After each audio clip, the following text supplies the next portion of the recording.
Assalamualaikum warahmatullahi wabarakatuh. Sahabat Al-Farizi yang insya Allah dirahmati oleh Allah Ta'ala.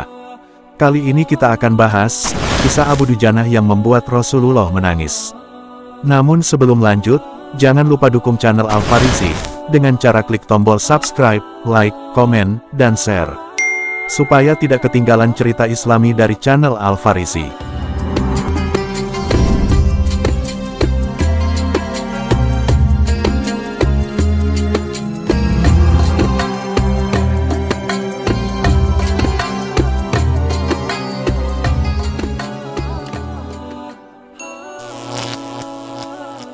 Di dalam kitab I'anatut Talibin, bab Lukata karya Abu Bakar bin Muhammad Syatta ad-Dimyati, diceritakan sebuah kisah sahabat yang membuat Rasulullah Shallallahu Alaihi Wasallam meneteskan air mata.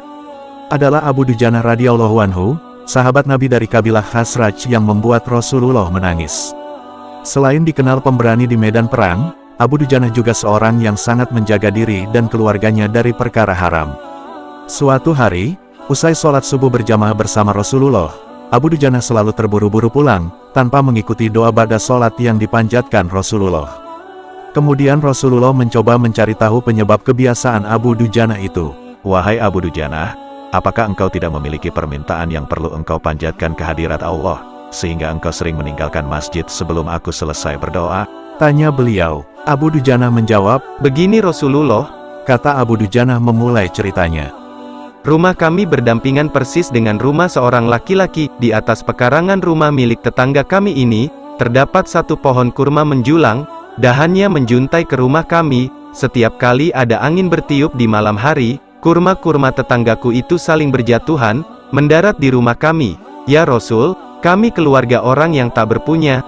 Anakku sering kelaparan, saat anak-anak kami bangun, apapun yang didapat, mereka makan. Oleh karena itu, setelah selesai sholat, kami bergegas segera pulang sebelum anak-anak kami terbangun dari tidurnya. Kami kumpulkan kurma-kurma milik tetangga kami yang berceceran di rumah, lalu kami kembalikan kepada pemiliknya." Abu Dujanah lantas menceritakan, pernah suatu ketika anaknya kedapatan memakan kurma yang jatuh dari pohon tetangganya itu. Maka, ia pun berupaya sekuat tenaga untuk mengeluarkan kurma yang terlanjur dimakan tadi dari mulut anaknya. "Nak, janganlah kau permalukan ayahmu ini di akhirat kelak." Anakku menangis, kedua pasang kelopak matanya mengalirkan air karena sangat kelaparan. "Wahai Rasulullah, kami katakan kembali kepada anakku itu, hingga nyawamu lepas pun, aku tidak akan rela meninggalkan harta haram dalam perutmu. Seluruh isi perut yang haram itu, akan aku keluarkan dan akan aku kembalikan bersama kurma-kurma yang lain kepada pemiliknya yang berhak." Mendengar cerita itu, mata Rasulullah berkaca-kaca, butiran air mata mulianya berderai begitu deras. Baginda Rasulullah mencoba mencari tahu siapa sebenarnya pemilik pohon kurma yang dimaksud Abu Dujanah itu. Abu Dujanah pun mengatakan bahwa pohon kurma itu milik seorang laki-laki munafik.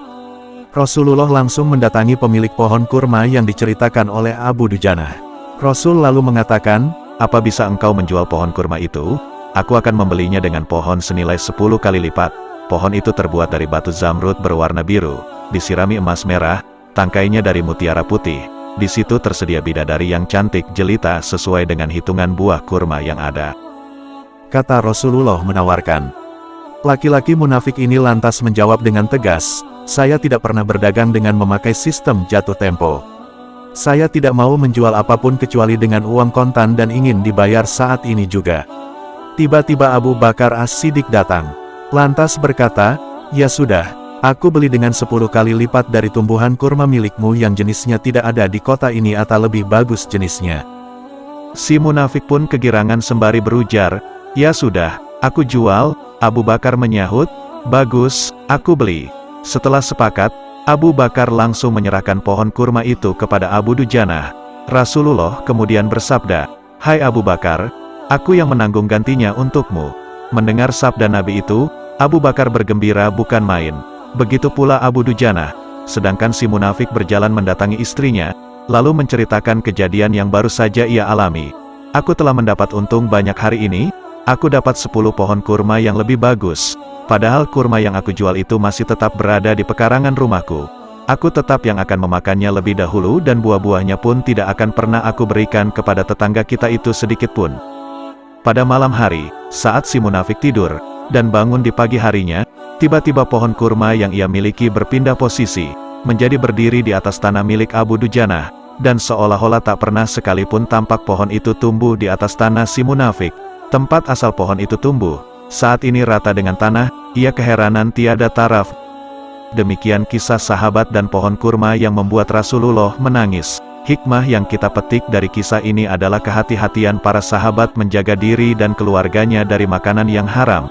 Kemudian pohon kurma yang berpindah posisi itu adalah salah satu mukjizat Nabi Shallallahu Alaihi Wasallam yang langsung dirasakan oleh sahabat Abu Dujanah. Dan inilah sekilas kisah Abu Dujanah yang membuat Rasulullah menangis.